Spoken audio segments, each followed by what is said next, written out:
Penjualan hasil komoditas cengkeh di Kota Ambon turun harga.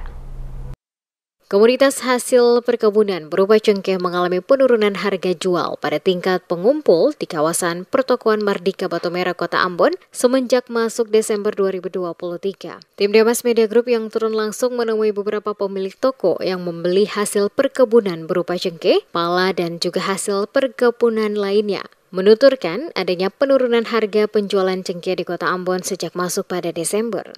Amin Masawoi, pemilik toko yang membeli hasil perkebunan cengkeh, pala, juga kopra dan coklat. Saat diwawancara menjelaskan khusus untuk hasil perkebunan cengkeh, terjadi penurunan di kisaran Rp125.000 hingga Rp127.000 per kilogram. Dari harga sebelumnya, Rp135.000 per kilogram. Dikatakan Masawoi yang mengalami kenaikan adalah hasil perkebunan kopra dari sebelumnya Rp6.000 per kilogram naik menjadi Rp7.500 per kilogram. Sementara untuk hasil komoditas pala, penjualannya masih relatif stabil pada harga semula. Kenaikan dan penurunan harga beberapa jenis komoditi hasil perkebunan yang terjadi saat ini, menurut Masawoi, merupakan hal yang biasa di setiap penghujung tahun berjalan. Dikarenakan banyak petani cengkeh maupun pala menahan hasil dan akan kembali menjual pada tahun baru jika harganya kembali bergerak naik. Sementara disinggung soal grafik penjualan para petani dari sejumlah daerah di sekitar Pulau Ambon yang masuk ke pertokoan Mardika Batu Merah untuk saat ini, kata Masawoi,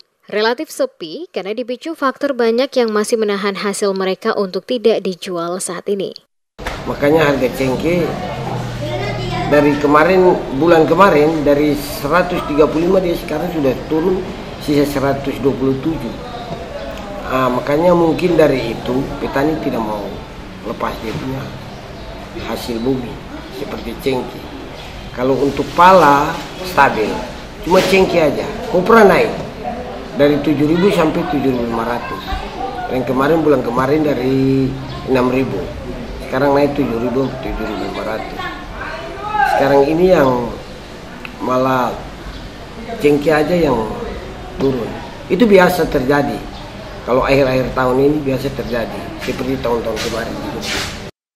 Seperti diketahui, harga komoditas hasil perkebunan yang dipatok pengumpul di Kota Ambon merupakan mekanisme pasar yang berlaku mengikuti perkembangan harga di pasar utama di Pulau Jawa seperti Surabaya.